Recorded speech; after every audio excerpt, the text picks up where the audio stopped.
Hello my friends and family, and welcome back to my channel. I'm Shauna and thanks for being here. And as you can see, I'm at sea, but technically I'm not. I'm videoing this on Sunday, but by the time you see it on Monday, I'll be either back home in Georgia or, God willing, on a flight heading to Georgia. So either way, yeah. And I listened to the video, the last video that I did, and the sound wasn't horrible. So I said, I'll keep the window open again, because the ocean definitely is loud, but like you can still hear my voice. So I hope it doesn't annoy you too much. And if so, hey, it's only twice out of how many videos so far?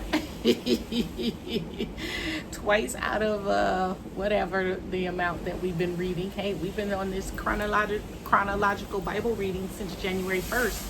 And I'm so excited to continue it. And I'm thanking God that we are. All right, so a quick review of yesterday. Chapter 15 was all about the Lord rejecting Saul outright because he disobeyed him when he sent him on a mission to destroy Amalek and everybody, all the Amalekites, and he didn't do that.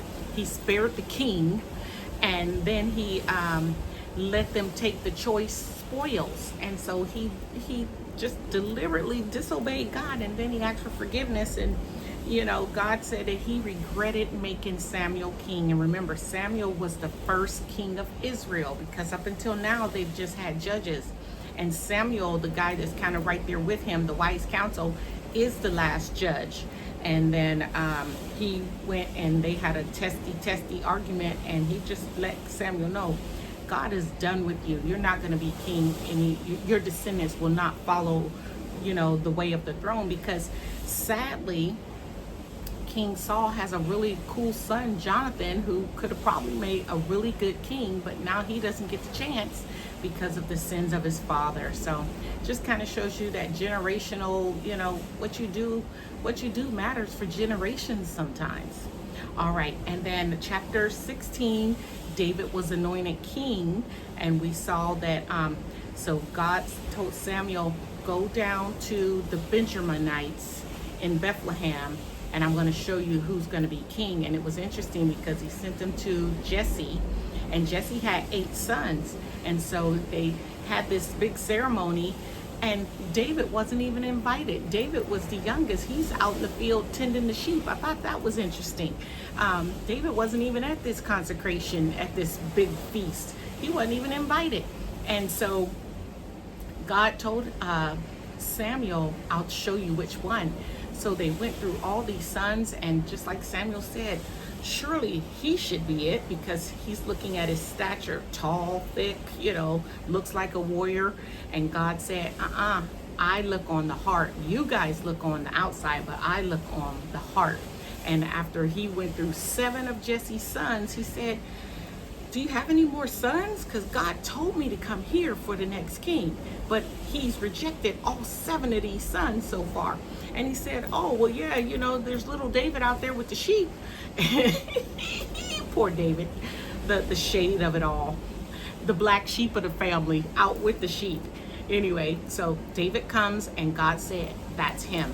And to everyone's surprise, and I'm sure David's too, he was told that he was going to be the next in line to be king. And until he's made king, he was sent to Saul's house to be in service to King Saul for now, because King Saul is just losing his mind, and because the Spirit of God left Saul and entered David. So Saul is a train wreck. But that's interesting that David is sent to serve him and be in his service. And it said that David loved Saul. So that probably was with him for a long time before, whatever happens between them. I won't spoil anything. All right, and then chapter 17, we left off at verse 31, which is where we're going to pick up today. Chapter 17, verse 31. Actually 32, because we finished through verse 31, but we met Mr. Goliath yesterday. So we met Mr. Goliath, And if you know the story, you already know what's going to happen. So let's go ahead and keep reading. So today in our chronological Bible, we're starting off chapter 1 Samuel, chapter 17, verse 32 in our chronological Bible. All right, here we go. Verse 32. And David said to Saul, let no man's heart fail because of him. Your servant will go and fight with this Philistine. And Saul said to David, you are not able to go against this Philistine to fight with him, for you are but a youth, and he has been a man of war from his youth. But David said to Saul, your servant used to keep sheep for his father, and when there came a lion or a bear and took a lamb from the flock, I went after him and struck him and delivered it out of his mouth. And if he arose against me, I caught him by his beard and struck him and killed him. 36. Your servant has struck down both lions and bears, and this uncircumcised Philistine shall be like one of them, for he has defiled the armies of the living God. And David said, the Lord who delivered me from the paw of the lion and from the paw of the bear will deliver me from the hand of this Philistine. And Saul said to David, go, and the Lord be with you. 38. Then Saul clothed David with his armor. He put a helmet of bronze on his head and clothed him with a coat of mail. And David strapped his sword over his armor, and he tried in vain to go, for he had not tested them. Then David said to Saul, I cannot go with these, for I have not tested them. So David put them off. Then he took his staff in his hand and chose 5 smooth stones from the brook and put them in his shepherd's pouch. His sling was in his hand, and he approached the Philistine. 41. And the Philistine moved forward and came near to David with his shield bearer in front of him. And when the Philistine looked and saw David, he disdained him, for he was but a youth, ruddy and handsome in appearance. And the Philistine said to David, am I a dog that you come to me with sticks? And the Philistine cursed David by his gods. The Philistine said to David, come to me, and I will give your flesh to the birds of the air and to the beasts of the field. Then David said to the Philistine, you come to me with the sword and with a spear and with the javelin, but I come to you in the name of the Lord of hosts, the God of the armies of Israel, whom you have defiled. 46. This day the Lord will deliver you into my hand, and I will strike you down and cut off your head. And I will give the dead bodies to the host of the Philistines this day, to the birds of the air and to the wild beasts of the earth, that all the earth may know that there is a God in Israel. 47. And that all this assembly may know that the Lord saves not with sword and spear, for the battle is the Lord's, and he will give you into our hand. The build up. 48. When the Philistines arose and came and drew near to meet David, David ran quickly towards the battle line to meet the Philistine. And David put his hand in his bag and took out a stone and slung it and struck the Philistine on his forehead. The stone sank into his forehead, and he fell on his face to the ground. 50. So David prevailed over the Philistine with a sling and a stone, and struck the Philistine and killed him. There was no sword in the hand of David. Then David ran and stood over the Philistine and took his sword and drew it out of its sheath and killed him and cut off his head with it. When the Philistines saw that their champion was dead, they fled.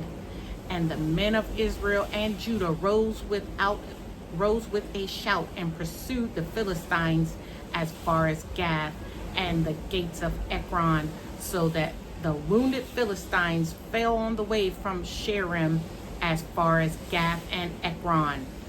And the people of Israel came back from chasing the Philistines, and they plundered their camp. And David took the head of the Philistine and brought it to Jerusalem, but he put his armor in his tent. 55. As soon as Saul saw David go out against the Philistines, he said to Abner, the commander of the army, Abner, whose son is this youth? And Abner said, As your soul lives, O king, I do not know. And the king said, Inquire whose son this boy is. And as soon as David returned from striking down of the Philistine, Abner took him and brought him before Saul with the head of the Philistine in his hand. And Saul said to him, Whose son are you, young man? And David answered, I am the son of your servant Jesse, the Bethlehemite. Oh, that was a battle, huh? Mm-mm-mm. All right, let's keep going. 1 Samuel 18. David and Jonathan's friendship. As soon as he had finished speaking to Saul, the soul of Jonathan was knit to the soul of David, and Jonathan loved him as his own soul. Wow. And Saul took him that day and would not let him return to his father's house. Then Jonathan made a covenant with David because he loved him and his own soul, as his own soul. And Jonathan stripped himself off the robe that was on him and gave it to David, and his armor, and even his sword, and his bow and his belt. And David went out and was successful wherever Saul sent him, so that Saul set him over the men of war. And this was good in the sight of all the people, and also in the sight of Saul's servants. Wow, look at that. So David just became king of the leader of the army, of Saul's army. 6. Saul's jealousy of David. As they were coming home, when David returned from striking down the Philistine, the woman came out of all the cities of Israel, singing and dancing to meet King Saul with tambourines, with songs of joy, and with musical instruments. And the women sang to one another as they celebrated. Saul has struck down his thousands, and David his 10,000s. And Saul was very angry, and this saying displeased him. He said, They have ascribed to David 10,000s, and to me they have ascribed thousands. And what more can he have but the kingdom? And Saul eyed David from that day on. The hate is real.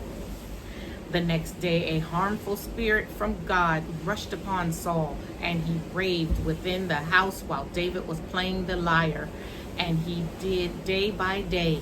Saul had his spear in his hand, and Saul hurled the spear, for he thought, I will pin David to the wall. But David evaded him twice. So not only is he jealous of him, now he tried to kill him twice. But isn't that what jealousy does? Jealousy leads to, murder a lot of times, sadly. 12. Saul was afraid of David because the Lord was with him, but had departed from Saul. So Saul removed him from his presence and made him a commander of 1,000. And he went out and came in before the people. And David had success in all his undertakings, for the Lord was with him. And when Saul saw that he had great success, he stood in fearful awe of him. But all Israel and Judah loved David, for he went out and came in before them. All right, let's keep going. 17. David marries Michal. Michelle. I say Michal. David marries Michal, not Michael. 17. Then Saul said to David, Here is my elder daughter Merab. I will give her to you for a wife. Only be valiant for me and fight the Lord's battles. For Saul thought, Let not my hand be against him, but let the hand of the Philistines be against him. And David said to Saul, Who am I, and who are my relatives? My father's clan in Israel, that I should be son-in-law to the king. But at the time when Merab, Saul's daughter, should have been given to David, she was given to Adriel the Meholite for a wife. 20. Now Saul's daughter Michal loved David, and they told Saul, and the thing pleased him. Saul thought, let me give her to him, that she may be a snare for him, and that the hand of the Philistines may be against him. Wow. Therefore Saul said to David a second time, you shall now be my son-in-law. And Saul commanded his servants, speak to David in private and say, behold, the king has delighted in you, and all his servants love you. Now then, become the king's son-in-law. 23. And Saul's servants spoke those words in the ears of David. And David said, does it seem to you a little thing to become the king's son-in-law, since I am a poor man and have no reputation?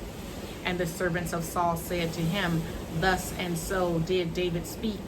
Then Saul said, thus shall you say to David, the king desires no bride price except 100 foreskins of the Philistines, that he may be avenged in the king's enemies. Now Saul thought to make David fall by the hand of the Philistines. And when his servants told David these words, it pleased David well to be the king's son-in-law. Before the time had expired, David arose and went along with his men and killed 200 of the Philistines. And David brought their foreskins, which were given in full number to the king, that he might become the king's son-in-law. And Saul gave him his daughter Michal for a wife.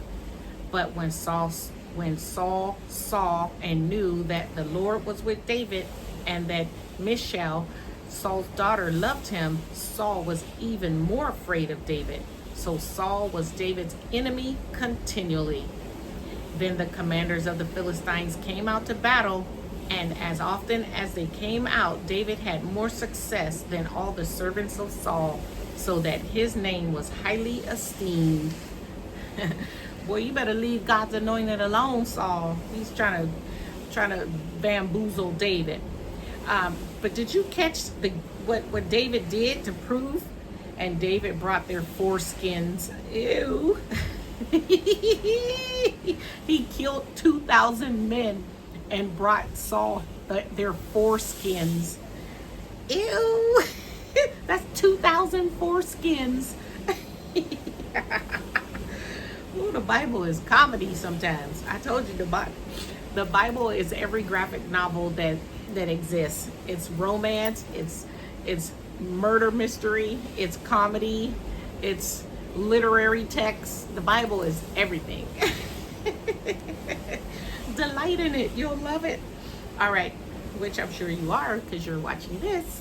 Yay. All right, 1 Samuel 19. Let's keep going. And Saul spoke to Jonathan his son and all his servants, that they should kill David. But Jonathan, Saul's son, delighted much in David. Remember, Jonathan loves David as his own soul. And he took off his cloak and gave it to David after he defeated Goliath. So Saul is barking up the wrong tree, asking his son Jonathan to kill David. Verse 2.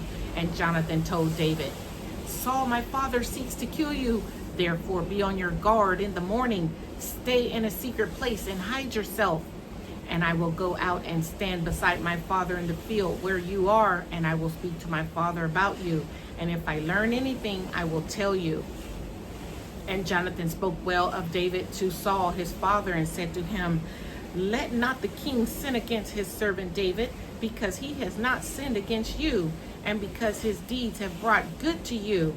For he took his life in his hands, and he struck down the Philistine, and the Lord worked a great salvation for all Israel.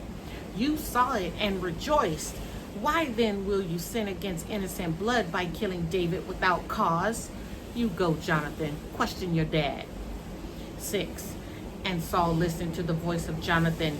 Saul swore, as the Lord lives, he shall not be put to death. And Jonathan called David, and Jonathan reported to him all these things. And Jonathan brought David to Saul, and he was in his presence as before. 8. And there was war again, and David went out and fought with the Philistines, and struck them with a great blow, so that they fled before him. Then a harmful spirit from the Lord came upon Saul as he sat in his house with his spear in his hand, and David was playing the lyre. And Saul sought to pin David to the wall with the spear, but he eluded Saul, so that he struck the spear into the wall. And David fled and escaped that night. Boy, Saul is a mess. Saul sent messengers to David's house to watch him, that he might kill him in the morning. But Michal, David's wife, told him, "If you do not escape with your life tonight, tomorrow you will be killed." So Michal let David down through the window, and he fled away and escaped. Michal took an image and laid it on the bed, and put a pillow of goat's hair at his head and covered it with clothes. And when Saul sent messengers to take David, she said, "He is sick." Then Saul sent the messengers to see David, saying, "Bring him up to me in the bed, that I may kill him." And when the messengers came in, behold, the image was in the bed, with the pillow's goat hair on his head. Saul said to Michal, "Why have you deceived me thus, and let my enemy go, so that he has escaped?" And Michal answered Saul, "He said to me, 'Let me go. Why should I kill you?'" I don't think I've ever heard that part. I know I never heard that part. She put an image in the bed and put goat's hair on the pillow, so it looks like David was sleeping in the bed. There's a mystery there. Oh my goodness, that was good. I never heard that part. See, that's why I'm really thankful to be able to read the Bible like this in chronological order, because there's a lot of stuff. I, like a lot of people, I know the main stuff. I know the main stories, a lot of the main characters. David and Goliath, almost everybody knows that story, right? But the details, the nitty and the gritty of it all, I never knew that. Anyway. All right, so for some reason, our chronological read is taking us to Psalm 59. Must be a psalm. It says, "Deliver me from my enemies." To the choir master, according to "Do Not Destroy," a mitchem of David, when Saul sent men to watch his house in order to kill him. Okay. Psalm 59. Deliver me from my enemies, O my God. Protect me from those who rise up against me. Deliver me from those who work evil, and save me from bloodthirsty men. For behold, they lie in wait for my life. Fierce men stir up strife against me. For no transgression or sin of mine, O Lord, for no fault of mine, they run and make ready. Awake, come to meet me, and see. You, Lord God of hosts, are God of Israel. Rouse yourself to punish all the nations. Spare none of those who treacherously plot evil. 6. Each evening they come back, howling like dogs, and prowling about the city. There they are, bellowing with their mouths, with swords in their lips, for who, they think, will hear us. 8. But you, O Lord, laugh at them. You hold all the nations in derision. O my strength, I will watch for you. For you, O God, are my fortress. My God, in his steadfast love, will meet me. God will let me look in triumph on my enemies. 11. Kill them not, lest my people forget. Make them totter by your power and bring them down.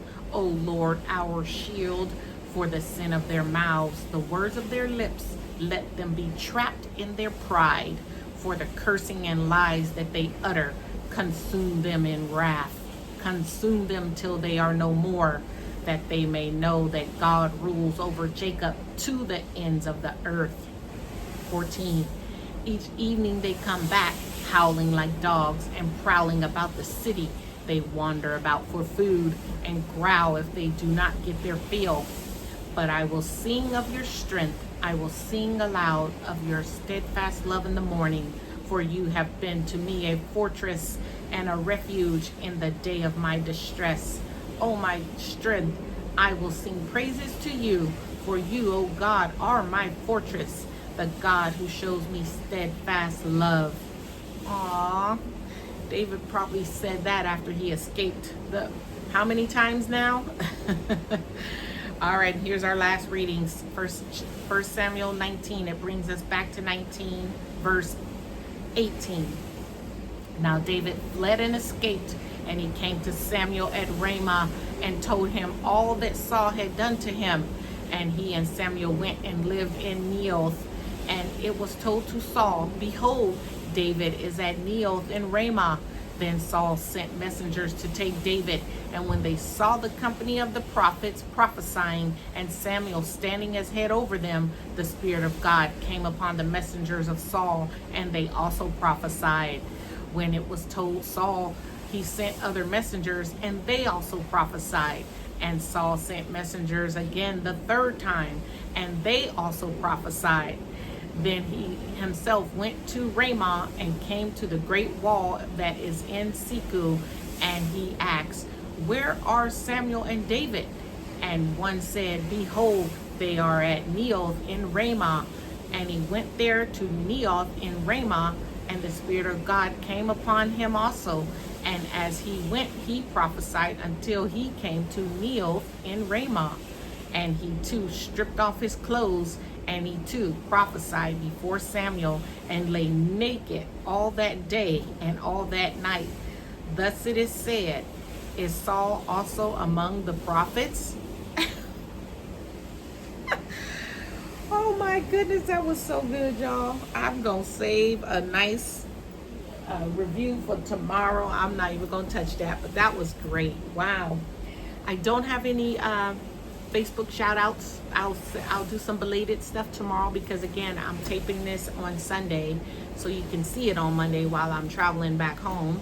And so I can't look ahead and see whose birthday is tomorrow or anything. But you know, if you're having a birthday, happy birthday. And if I missed it, happy belated birthday. All right, friends. Well, here's your last look at the beautiful, beautiful Atlantic Ocean. We are,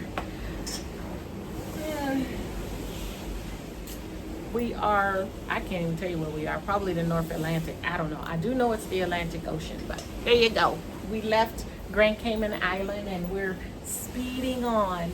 But again, for you, today is Monday, so this has already happened. But today is Sunday. God willing, I'll see you on Tuesday. All right, my friends, be blessed and have a marvelous Monday. Bye.